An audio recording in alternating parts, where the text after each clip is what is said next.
Alors, bienvenue à ceux qui sont ici dans la salle. C'est une joie de pouvoir partager ce culte avec vous. Bienvenue à ceux qui suivront ce culte via Internet, via YouTube. Vraiment, voilà, c'est une possibilité que vous avez d'être avec nous ce matin. On est heureux de pouvoir passer ces quelques moments ensemble. C'est un peu la fin des vacances, la reprise. Demain, on a la rentrée de l'école. Noah, ce sera sa première rentrée. Peut-être qu'il y en a d'autres dans ce cas-là. Et voilà, on va attaquer une nouvelle saison. Et voilà, ça va être l'occasion de voir Dieu agir dans nos vies. Concrètement, peut-être qu'il y a des étudiants qui ont dû trouver un logement et Dieu est intervenu. Et voilà, on a un grand Dieu qui veut agir dans notre quotidien. Peut-être pour une place dans l'université. Et voilà, on a un Dieu qui agit. Et ce matin, on veut se rassembler pour le louer. Et voilà, pour l'acclamer. Et le premier chant que j'ai choisi, c'est Acclamer Dieu, gens du monde entier. On va pouvoir faire monter notre joie, notre reconnaissance. En suivant, on aura Je loue ton nom et Édith Lefort. On va chanter ces 3 chants. Et je vous propose de vous mettre debout pour ceux qui le peuvent.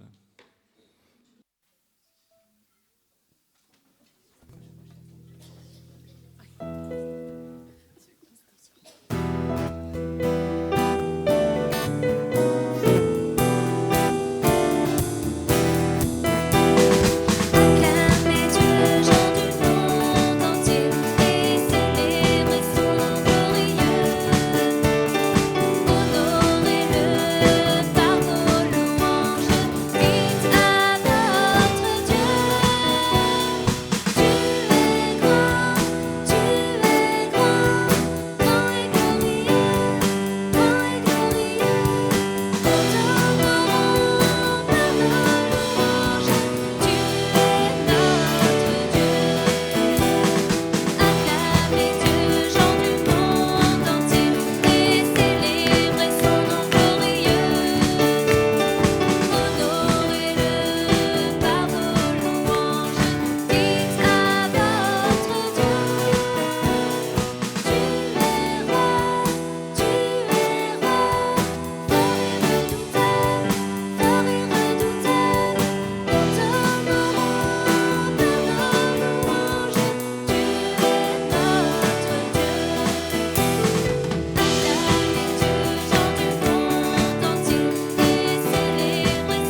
rasseoir un petit instant.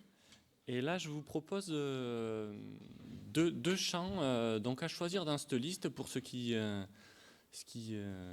veulent en choisir un, c'est la possibilité. Si vous n'avez pas trop l'occasion de prier, par exemple, c'est plus simple de juste donner un titre de chant.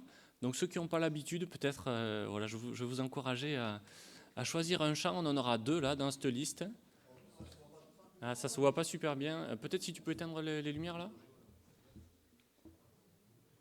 On a l'agneau de Dieu, bénédiction, chaîne d'amour, comme un phare, crie à toi, en Jésus seul. Héritier, on va le prendre après, donc c'est pas la peine. Toi, tu parles souvent.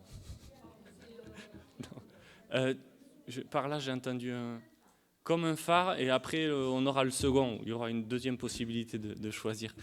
Ceux qui le peuvent, on peut se lever et puis et prendre donc comme un phare.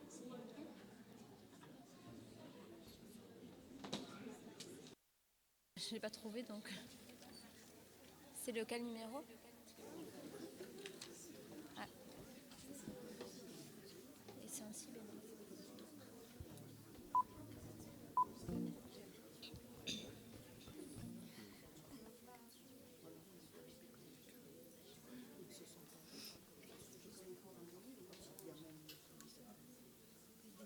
Plutôt comme un phare dans la nuit, c'est dans les gemmes. Le 391.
La liste, on va en choisir un second. Alors, c'est toujours pas terrible. Je sais pas.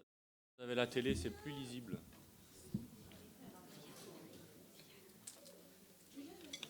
Lié à toi. 211. 211. Long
Super, c'est un challenge pour les musiciens parce qu'ils ne s'y attendent pas.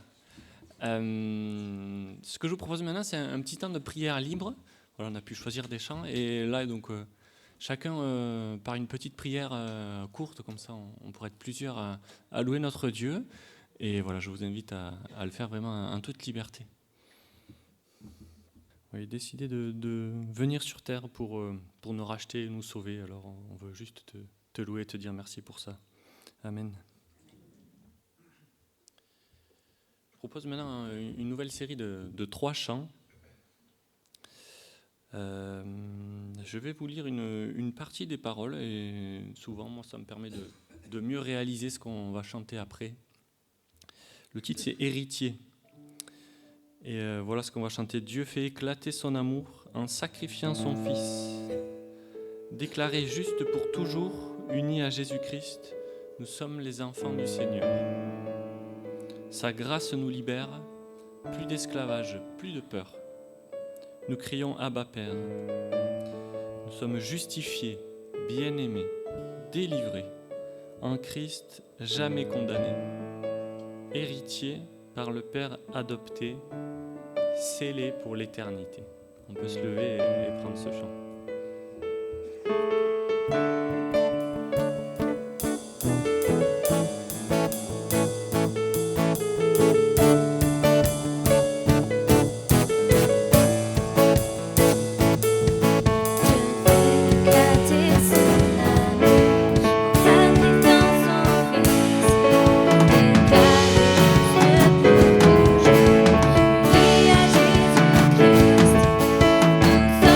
Sommes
prochain chant, maintenant, pose plusieurs questions.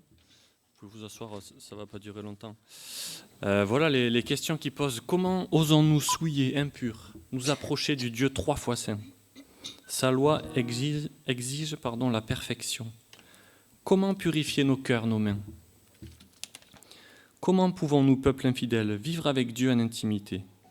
Chaque jour, nous le déshonorons. Comment nos fautes sont-elles pardonnées? Et voilà le refrain, ce qu'on va pouvoir chanter. C'est par la croix, où il s'est donné, par son sang qui lave nos péchés. Par sa justice, comptée pour nous, en Jésus, nous tenons debout. Je vous invite à vous relever pour prendre ce chant.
Avant de partager la scène, on va prendre encore un dernier chant.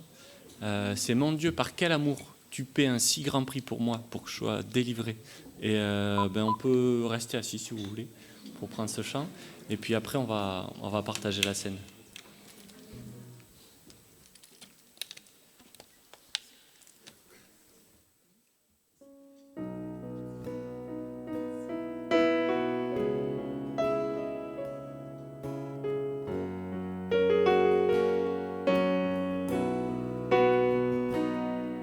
Mon Dieu,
Voilà, comme je le disais tout à l'heure, on va prendre voilà, ce souvenir de ce que Jésus a fait pour nous et il nous a laissé deux signes tout simples pour cela, du pain et du vin.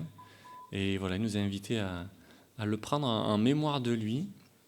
Et donc tous ceux qui ont donné leur vie à Jésus, qui l'ont témoigné par les eaux du baptême et qui souhaitent participer ce matin, vous pouvez vous lever, comme ça on va pouvoir passer dans les rangs pour distribuer ces éléments. On va s'attendre pour les prendre ensemble. Et puis voilà, on va prier aussi avant de prendre le pain et le vin. Alors voilà, ceux qui le souhaitent, vous pouvez vous mettre debout. Et les frères que j'ai sollicités, si vous pouvez venir, on va distribuer. Seigneur, merci. Cette grâce que tu nous donnes ce matin, de pouvoir se souvenir que tu es descendu sur cette terre. Tu es venu, tu as été jusqu'au bout du processus de rédemption. Tu as donné ton corps meurtri sur ce maudit bois pour qu'aujourd'hui, Seigneur, nous soyons guéris, nous soyons libérés. Merci pour ce sacrifice. Oui, nous l'avons chanté tout à l'heure. Tout a été accompli par ce sacrifice. Nous sommes libres. L'accusateur ne pourra pas nous accuser parce que dorénavant, tu es à la droite du Père et tu es notre avocat et tu intercèdes pour nous. Merci. Merci pour ton amour. En ton Saint-Nom que nous avons prié. Amen. Prenons le pain.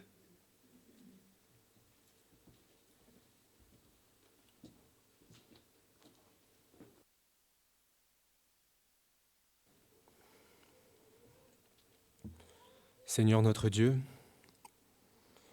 on peut juste te dire merci. Merci parce que non seulement tu as quitté la gloire du ciel pour descendre sur terre, vivre parmi nous, Seigneur, mais tu ne t'es pas arrêté là, tu es allé jusqu'à la croix. Cette croix horrible, Seigneur, et tu es allé mourir dessus. Et Seigneur, là non plus, ce n'est pas la fin de l'histoire. Tu es mort, mais tu es ressuscité 3 jours après. Et Seigneur, grâce à ce sacrifice, grâce à ton sang qui a coulé sur cette croix, on peut être lavé de nos péchés. Et on sait qu'on aura le droit à l'éternité avec toi. Et Seigneur, quelle joie de penser à ça et de savoir qu'on sera réunis avec notre Sauveur. Et Seigneur, c'est la seule chose qu'on peut te dire. Merci. Merci pour ce sang que tu as donné gratuitement pour nous. Dans ton nom, Seigneur. Amen. Prenons le vin. Pardon.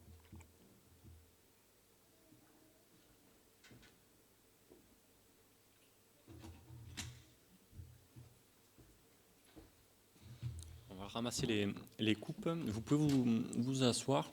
Je vais appeler Garcia, si tu veux venir, pour nous partager le message que tu as pour nous aujourd'hui. Je ne pense pas qu'il y ait l'école du dimanche encore. Non, pour les enfants.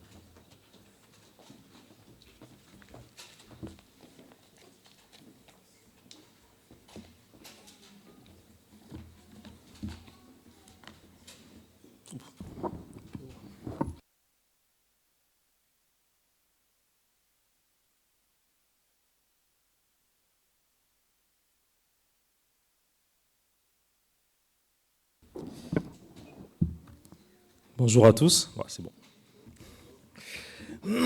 Donc, on a bien dit tout à l'heure, c'est la rentrée. Donc, on va tous reprendre un peu toutes nos activités à l'église et tout ça. Mais on s'est dit quand même que c'est bien aussi, avant de prendre le grand saut, c'est souvent intéressant, c'est même mieux, de prendre un peu de recul. Vous connaissez l'expression reculer pour mieux sauter. C'est un peu l'objectif avant de sauter une falaise ou que sais-je, pour ne pas tomber en plein vol ou se casser la figure en plein vol. Parfois, c'est mieux de vraiment prendre un peu de recul. Donc, c'est ce que je vous propose de faire un peu ce matin, de prendre un peu de recul avant toutes nos activités qui vont démarrer pour la rentrée. Et donc, pour ça, je vous propose de nous concentrer ce matin sur le récit de la crucifixion du Seigneur Jésus.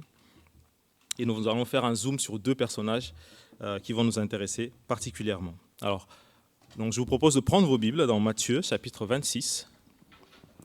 On ne va pas le lire pour l'instant, mais déjà vous pouvez garder vos Bibles ouvertes ou vos smartphones ouverts sur Matthieu 26. Alors, je vais juste vous remettre un peu dans le contexte de ce qui va nous intéresser ce matin. Alors, dans le déroulé, alors, je vais peut-être attendre que mes frères finissent pour que... C'est pas grave, ça me donne le temps aussi de...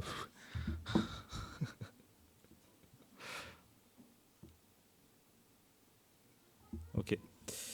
Donc en fait, dans le déroulé, si vous lisez ces chapitres-là, même un peu avant, donc tout commence quand les chefs religieux de l'époque, ils ont ce projet-là d'exécuter Jésus, de faire mourir Jésus. Donc ils ne savent pas trop comment s'y prendre. Donc du coup, ils ont l'aubaine à un moment donné d'avoir Judas, un des apôtres de Jésus, qui va venir proposer ses services pour le livrer.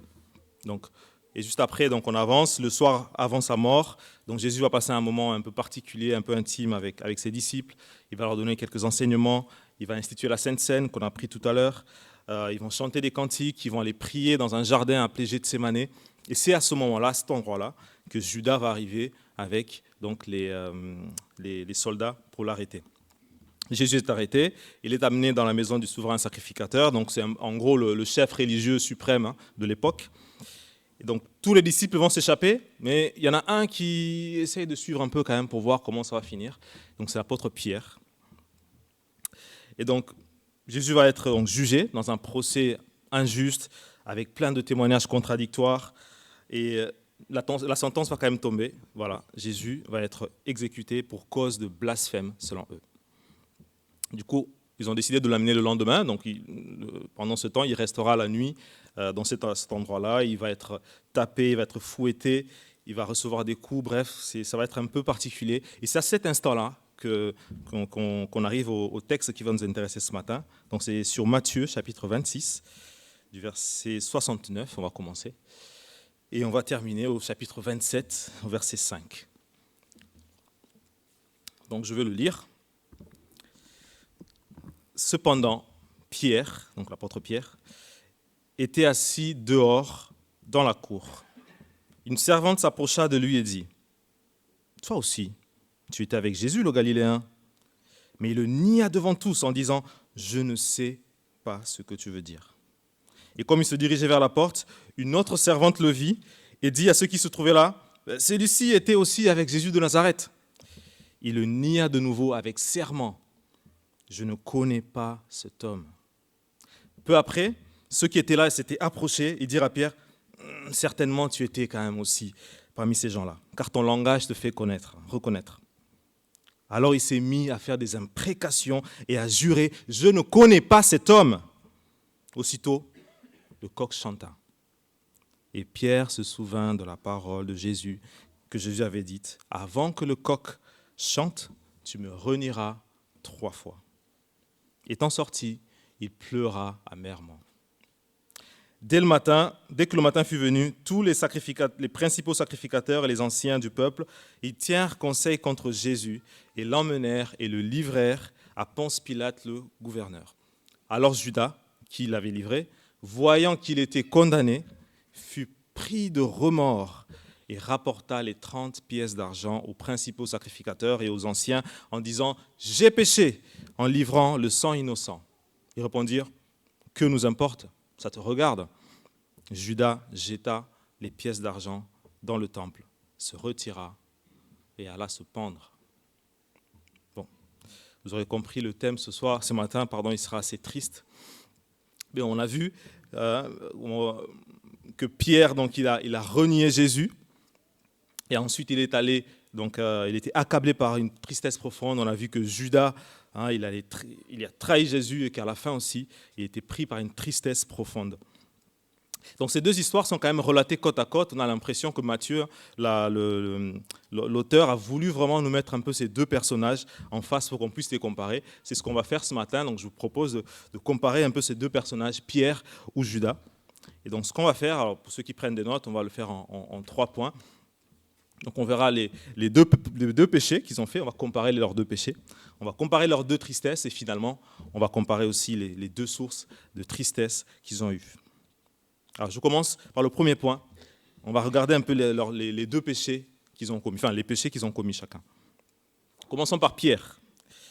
Alors, comme on l'a dit tout à l'heure, les autres disciples ont fui lâchement, mais Pierre, il est quand même resté, donc on peut pas l'enlever ça quand même. Mais il a quand même fait pire. Il a fait au moins 3 péchés. Alors on le voit dans le verset 73, il a menti en disant « Je ne connais pas cet homme ».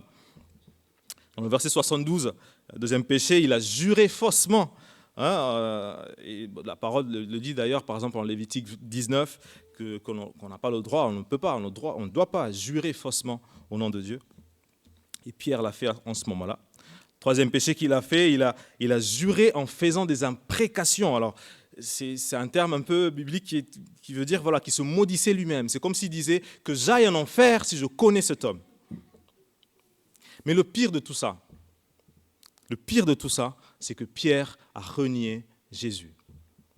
Est-ce qu'on est tous d'accord ce matin que ça, c'est le pire? Je vais vous confesser quelque chose, c'est que pendant plusieurs années, après ma conversion, je me disais que ce n'était pas si grave que ça, en fait. Je me disais que si un jour on me posait la question, on me donnait le choix entre Jésus ou ma vie, le Seigneur, il connaît mon cœur quand même. Bon, les autres, ils ne savent pas, mais Jésus connaît quand même mon cœur. Donc je peux à l'instant T, là, durant 2 secondes, dire non, et juste après, reprendre ma vie chrétienne normalement. Alors vous savez quoi, j'étais complètement dans l'erreur.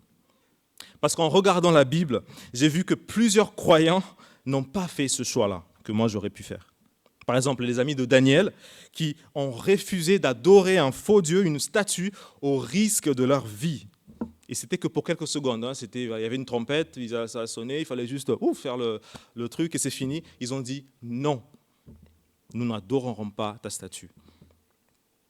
Il y a une fournaise, tant pis, notre Dieu peut nous délivrer. Et s'il ne nous délivre pas, tant pis, c'est pas grave, nous n'allons pas adorer cette statue. Pour eux, c'était vraiment important.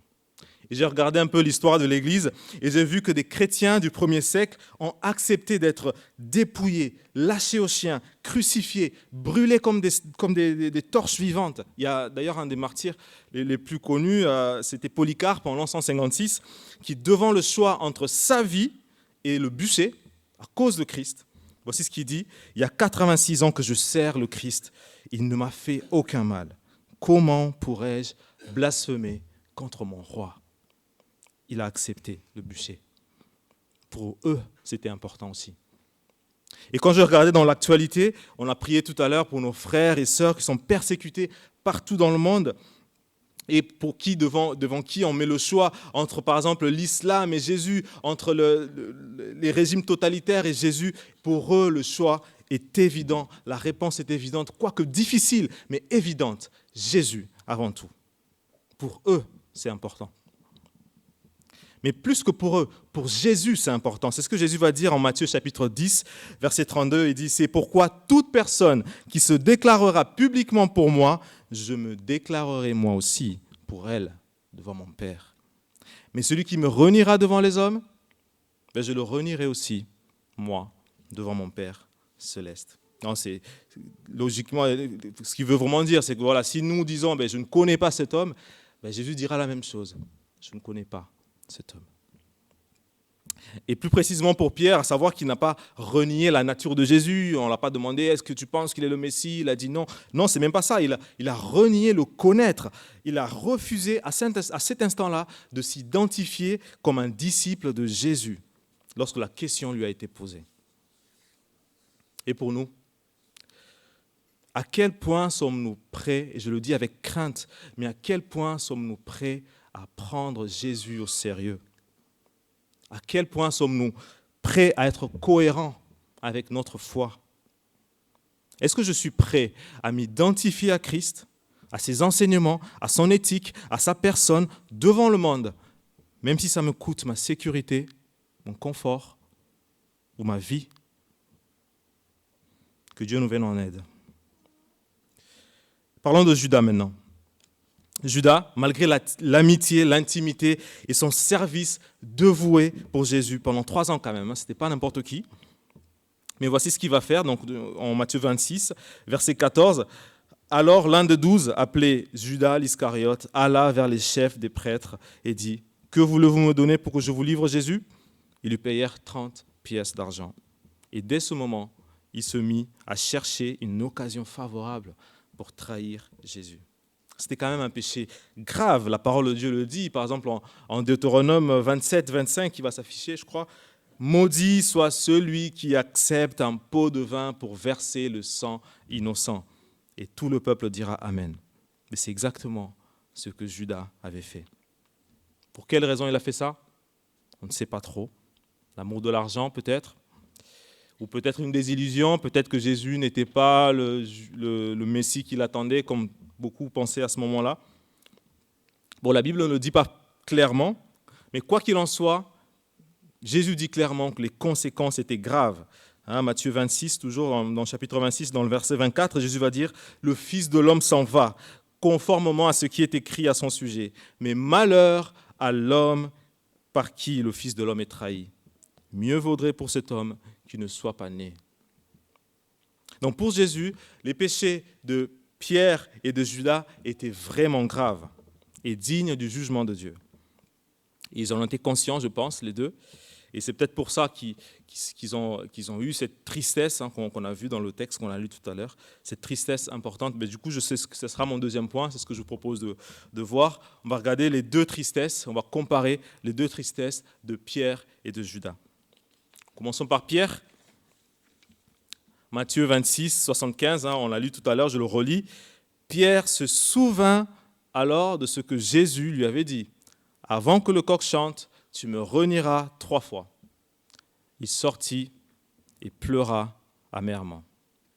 Alors, c'est le seul verset qui nous parle de la tristesse de Pierre. Il n'y a pas grand-chose qui s'est dit après, mais on voit que vraiment, voilà, les mots sont forts. Pierre, il a pleuré amèrement. C'est une tristesse amère, profonde, sincère.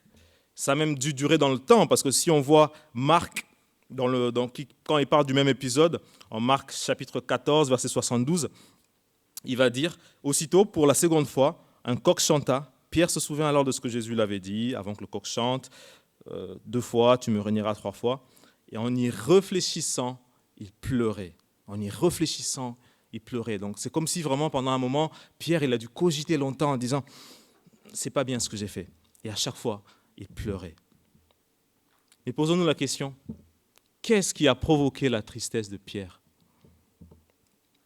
Alors, l'évangéliste Luc nous donne un éclairage sur le même épisode, mais il nous rajoute un petit éclairage dans Luc 22, versets 61-62. Donc, c'est juste après que le coq ait chanté. Le Seigneur se retourna et regarda Pierre. Pierre se souvint alors de tout ce que le Seigneur lui avait dit. Avant que le coq chante, tu me renieras 3 fois. Il sortit et pleura amèrement. Un regard a suffi à Pierre. Il n'y avait pas de chrétien à côté pour lui dire « Attends, tu as vu ce que tu as fait, c'est pas bien, il faut que tu changes. » Non, il était peut-être le seul chrétien à ce moment-là, à cet endroit-là. Son péché a eu peut-être un impact sur les autres. Il n'y avait pas de chrétien, mais peut-être pour le monde, il a rendu un mauvais témoignage au monde. Mais une chose a provoqué sa tristesse avant tout, c'était le regard saint et plein d'amour de son Seigneur.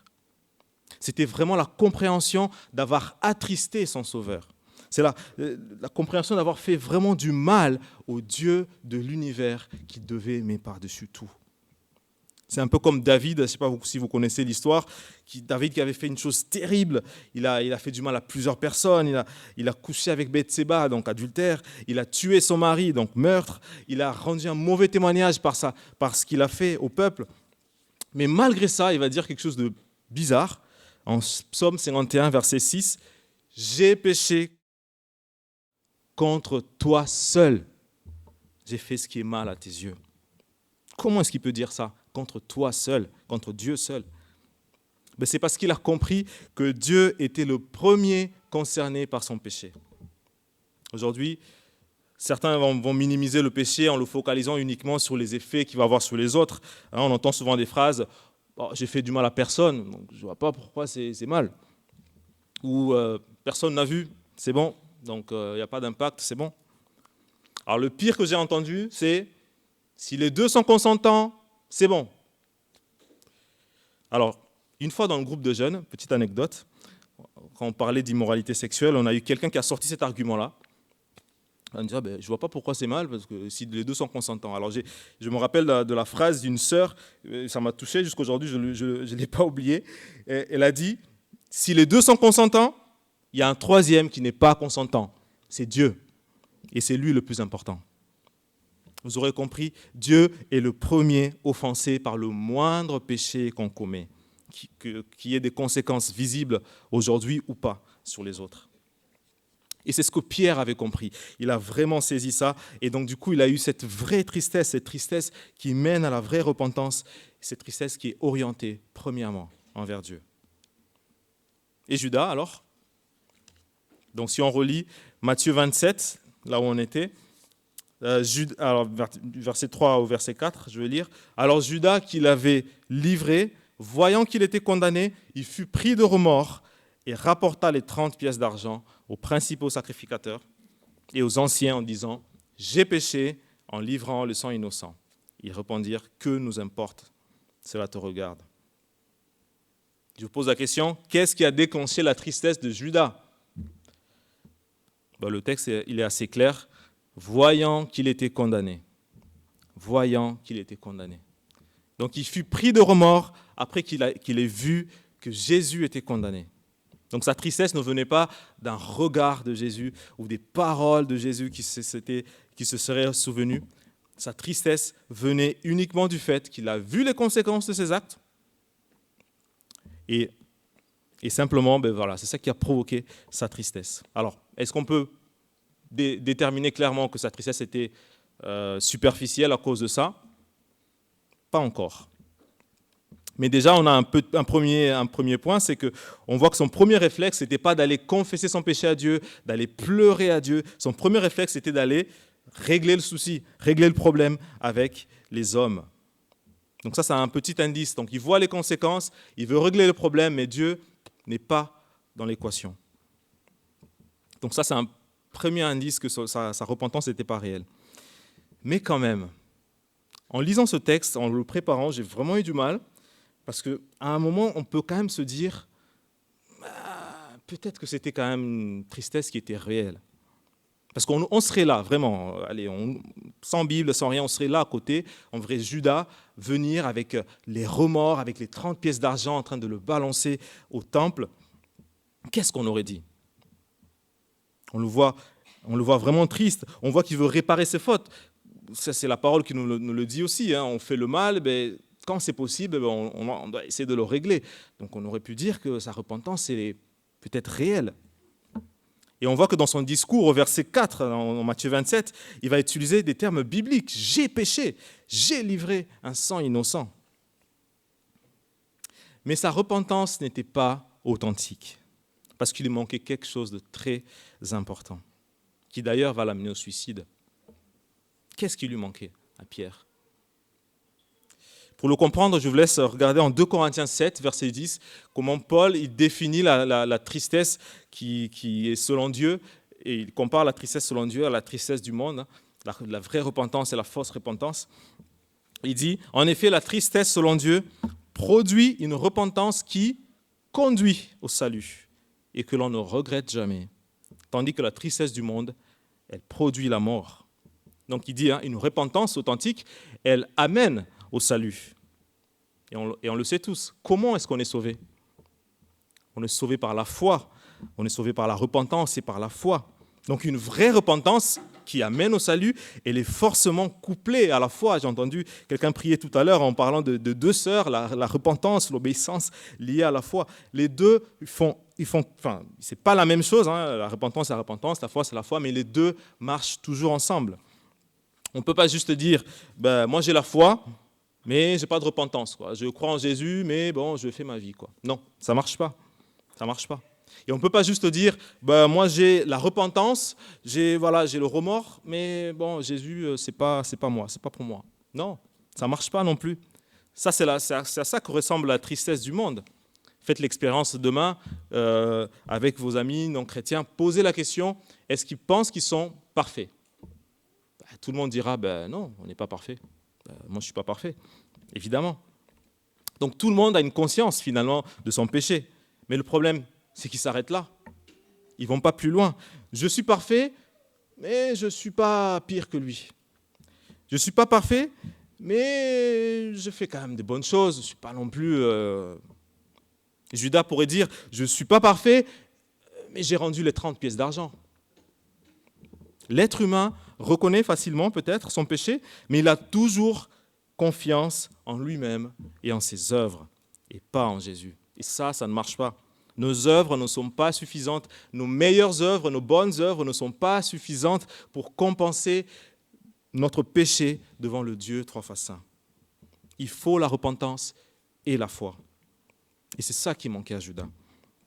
Il avait des remords énormes, mais sans espérance. J'aime bien comment Pascal Denot, un pasteur canadien, il le dit quand il prêche sur ce texte, il dit « Judas s'est désespéré de lui-même, mais il n'a pas espéré en Christ. » Il n'a pas espéré en Christ. Une repentance sans foi en Christ, ce n'est pas une repentance, c'est juste de l'apitoiement sur soi. Ce n'est pas une repentance. Mais une vraie repentance, elle ressemble à ce que a fait par exemple David. On voit le roi David, avec tout ce qu'il a fait, dans le psaume 51, il va pleurer sur son péché. Et dans le psaume 32, il va dire « Heureux celui à qui les péchés sont pardonnés ». Ou encore Paul, en Romains chapitre 7, qui va se désespérer de lui-même en regardant son péché et dit « Qui me délivrera de ce corps de mort ?» Et il finit la phrase en « Grâce soit rendue à Dieu qui nous donne la victoire par Jésus-Christ. » Il n'y a aucune condamnation pour ceux qui sont en Jésus. Une vraie repentance est toujours liée à une foi authentique en Jésus. Bon, je récapitule un peu sur cette partie, sur ces deux tristesses qu'on a vues. On a vu que Pierre, il a eu une vraie repentance, car sa tristesse était d'abord orientée vers Dieu, peu importe les conséquences visibles ou pas. Et Judas, on a vu qu'il n'a pas eu une vraie repentance, parce que sa tristesse n'était pas rattachée à une confiance en Dieu, mais plutôt en soi-même. Et nous, comment est ta repentance? Est-ce que tu es Pierre ou est-ce que tu es Judas? On va peut-être passer au troisième point, ça va être mon dernier. On va essayer de regarder un peu les deux sources de repentance. On va se poser une question un peu plus théologique, on va essayer de réfléchir un peu ce matin. Pourquoi Pierre s'est repenti et pas Judas? Qu'est-ce qui s'est passé? Est-ce que c'est parce que Pierre était un super chrétien? Comme il l'avait dit lui-même, si tous tombent, moi je ne tomberai jamais. Alors juste avant que les chevilles commencent à enfler, voici ce que Jésus lui-même il a dit le soir même, avant qu'il aurait ni, en Luc chapitre 22, du verset 31 à 32, je le lis. Simon, le Seigneur dit, « Simon, Simon, Satan vous a réclamé pour vous passer au crible comme le blé. Mais moi, j'ai prié pour toi, afin que ta foi ne disparaisse pas. Et toi, quand tu seras revenu à moi, affermis tes frères. » Oui, Pierre était responsable de ses actes. C'est lui qui a péché et c'est lui qui a pleuré amèrement, certes. Mais la source ultime et suprême de sa repentance, c'était la puissante intercession de Jésus pour lui. Si Jésus n'avait pas prié d'avance pour lui, il ne se serait pas relevé. On voit d'ailleurs que l'intercession de Jésus était efficace et infaillible. Jésus le dit, il ne dit pas « si tu reviens », non, il dit « quand tu reviendras ». Quand tu reviendras, c'était sûr, quand tu reviendras. Donc la tristesse, selon Dieu, elle est orientée vers Dieu, elle fait confiance à Dieu, mais surtout, elle vient de Dieu. Et c'est ce que dit l'Écriture dans plein de textes, mais j'en ai pris que deux. Il y a 2 Timothée 2,25, par exemple, où Paul va dire à Timothée qu'un serviteur de Dieu, il doit redresser avec douceur les adversaires dans l'espérance que Dieu leur donnera la repentance pour arriver à la connaissance de la vérité. Ou encore en Jean 16, verset 8, quand Jésus parle du Saint-Esprit, il dit que le Saint-Esprit viendra et il convaincra le monde en ce qui concerne le péché, la justice et le jugement. Alors, je vois que certains vont peut-être me dire, pourquoi s'embêter alors? Si Jésus intercède pour moi, tranquille, je peux faire un peu ce que je veux, parce que de toute façon, ça va aller, parce que Jésus intercède pour moi. Pas du tout. Parce qu'en fait, si on pense comme ça, c'est peut-être parce qu'on n'a pas répondu entièrement à la question que j'ai posée au début. Pourquoi Pierre s'est relevé? On a répondu. Mais il y a la deuxième partie de la question. pourquoi Judas ne s'est pas relevé? Pourquoi Judas ne s'est pas relevé? Pourquoi Jésus n'a pas prié pour Judas? Est-ce que Jésus faisait du favoritisme? Non, la réponse est claire, je vous la donne. Judas n'appartenait pas à Jésus. Judas n'était pas sauvé. Et sa repentance, dès le départ, n'avait jamais été réelle. Alors, si vous voulez en être convaincu, on va laisser Jésus lui-même le dire.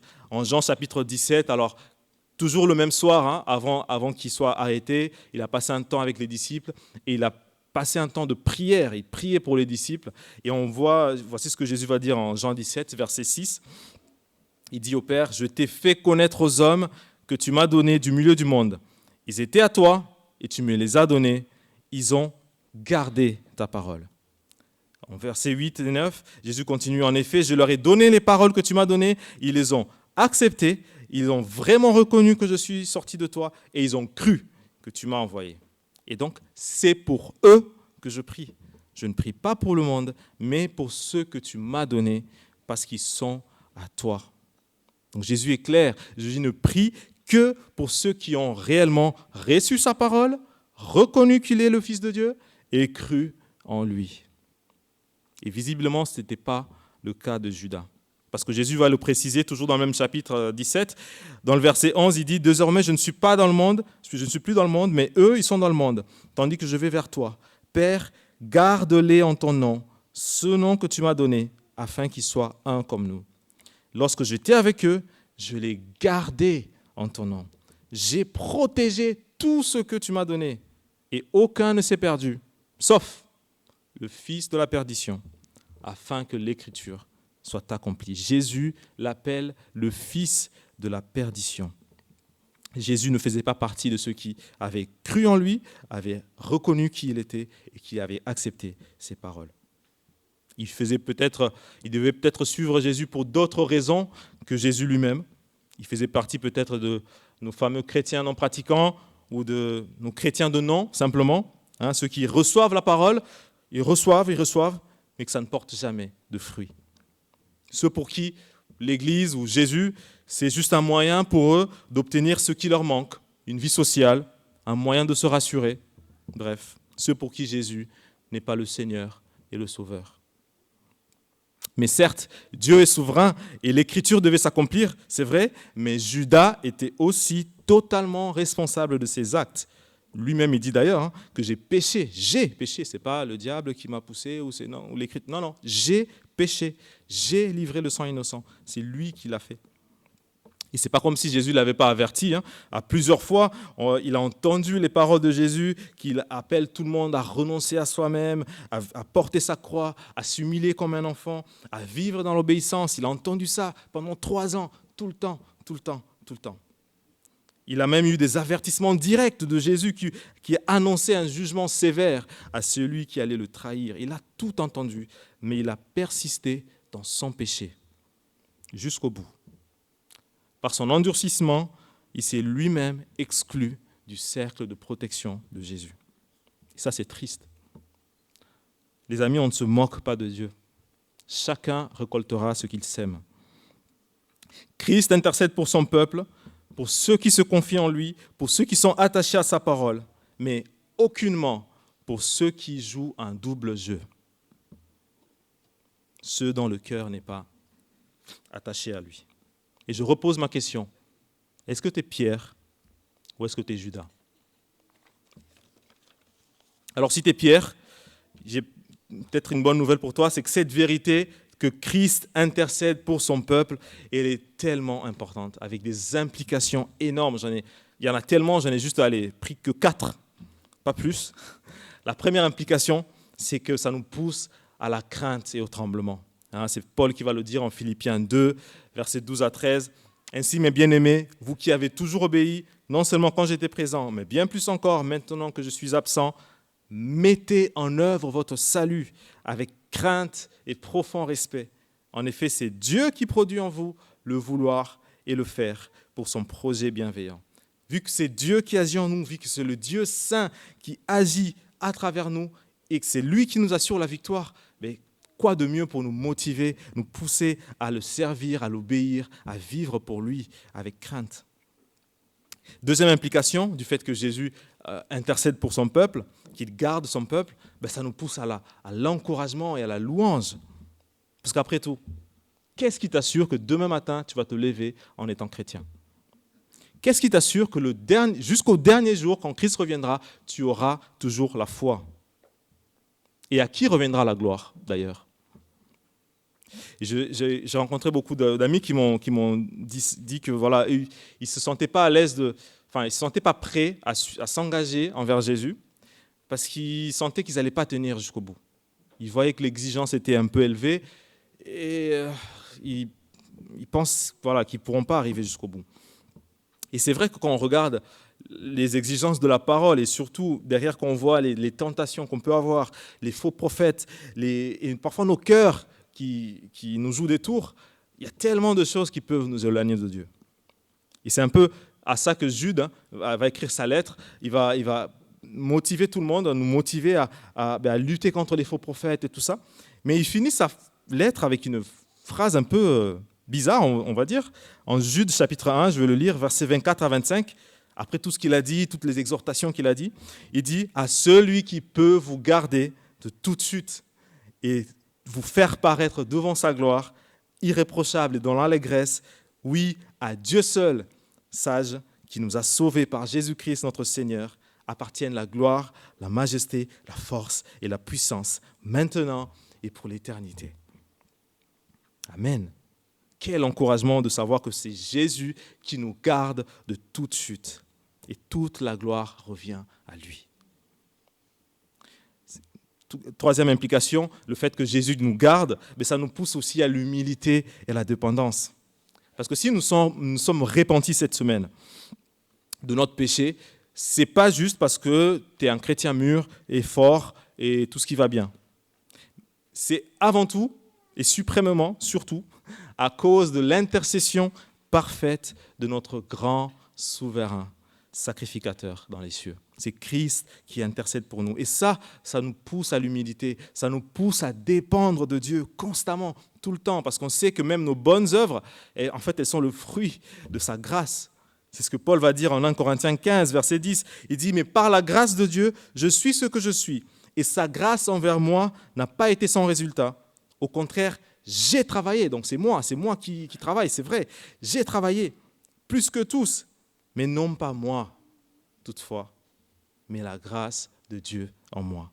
La gloire est toujours à Dieu. » Et finalement, une dernière implication du fait que Christ intercède pour son peuple, c'est que ça nous pousse aussi à la compassion envers ceux qui tombent, envers ceux qui chutent. Si mon frère il chute, si mon frère abandonne, mon frère ou ma sœur abandonne la foi, quelle est l'attitude que je vais avoir? Je ne veux pas juste le regarder avec jugement, en me considérant meilleur, en disant « Ouh, t'as vu, lui, ça fait longtemps qu'on ne l'a pas vu, t'as vu, il a fait ça. » Mais je vais plutôt le reprendre avec douceur, l'exhorter au changement et surtout prier avec ferveur pour lui, parce que je sais que Dieu est puissant pour le relever. C'est ce que Paul va dire, par exemple, aux chrétiens de Rome qui avaient tendance à se juger les uns les autres par rapport aux opinions qu'ils avaient. En Romains 14, 4, il va dire « Juger le serviteur d'un autre, qu'il tienne bon ou qu'il tombe, cela regarde son Seigneur. » Mais tu sais quoi? Il tiendra bon, car Dieu a le pouvoir de l'affermir. C'est Dieu qui affermit son peuple, c'est Dieu qui garde son peuple. Et ça nous pousse à la prière les uns envers les autres. Donc si je récapitule un peu tout ce qu'on a vu ce matin, donc on a parlé des péchés de Pierre et Judas, et on a vu comment c'était grave devant Dieu. On a vu aussi, donc on a comparé les deux tristesses de Pierre et de Judas, et on a vu que la vraie repentance, elle n'est pas focalisée sur soi-même ou sur ses œuvres ou sur les autres, mais elle est surtout orientée vers Dieu. Elle nous pousse à nous humilier devant Dieu, à chercher de l'aide auprès de lui, à lui faire confiance, à faire confiance à sa grâce en Jésus. Et dernièrement, donc on vient de voir que la vraie repentance, en fait, elle vient de Dieu parce que Christ intercède pour son peuple, pour ceux qui l'appartiennent et ceux qui ont vraiment donné leur vie à lui. Alors peut-être que Comme en m'écoutant, tu t'es peut-être identifié à Judas. Tu t'es dit, peut-être que ton cœur n'est pas totalement à Jésus. Peut-être que tu n'as pas donné ta vie réellement au Seigneur. Ou à l'inverse, peut-être tu t'es senti comme Pierre et tu vois la laideur de ton péché, la gravité de ton péché devant le Dieu trois fois saint. Peu importe, il n'y a pas de favoritisme. Tant que tu es vivant, si tu respires ce matin, tu es vivant donc. Il y a de l'espoir. Demain, ce n'est pas sûr, mais ce matin, il y a de l'espoir. Judas il n'en a pas profité pendant 3 ans. Toi, ce matin, tu peux en profiter. Tu peux le saisir ce matin. Et voici la promesse que Dieu te donne en 1 Jean chapitre 1, verset 9. Si nous confessons nos péchés, il est fidèle et juste pour nous les pardonner et pour nous purifier de toute iniquité.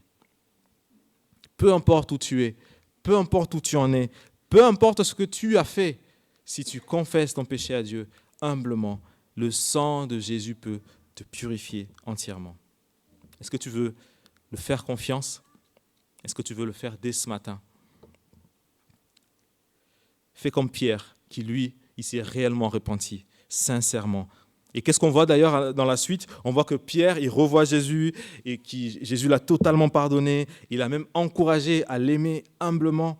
Et on voit ensuite que Pierre, ce Pierre qui a pris du recul avant de sauter, il n'a pas loupé son saut, mais il a été totalement transformé par la grâce de Dieu. Et quand on l'a posé la question la prochaine fois, est-ce que toi tu fais partie de... Oui, je fais partie de cela. Et oui, je crois en Jésus. Jésus est mort pour moi, il est ressuscité et il peut vous sauver. C'est ce que Pierre va faire dans le livre des Actes. Et même parfois, devant le danger, il va dire, vaut mieux obéir à Dieu plutôt qu'aux hommes.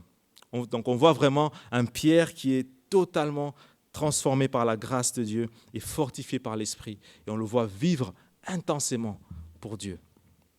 C'est ma prière pour chacun d'entre nous pour cette rentrée et pour la suite de nos vies. Si vous voulez, donc, je vais prier. Oui, notre Dieu, notre Père, on te loue pour ta grâce insondable, ta grâce énorme, ta grâce qui dépasse notre compréhension. Notre péché, il abonde, mais ta grâce, elle surabonde, elle est au-dessus de tout. Et tu nous appelles à venir comme nous sommes, à pleurer amèrement sur notre péché et à accepter la grâce que tu nous donnes par Jésus. Et je te prie que tu changes encore des cœurs ce matin, que tu touches encore des cœurs ce matin pour ceux qui n'ont pas fait ce choix-là. Et pour les autres aussi, Seigneur, je te prie vraiment que tu continues de nous toucher par ta grâce, par ton esprit, à vivre une vie de repentance, à vivre une vie de dépendance en toi, Seigneur. Au nom de Jésus. Amen. Je vous propose de rester assis et on va chanter ce chant qui est de circonstance, je pense. Pardon, Seigneur, pardon.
Merci Garcia pour le message. On va passer aux annonces maintenant. C'est toi Georges? Et pendant les annonces, comme ça on va gagner un peu de temps,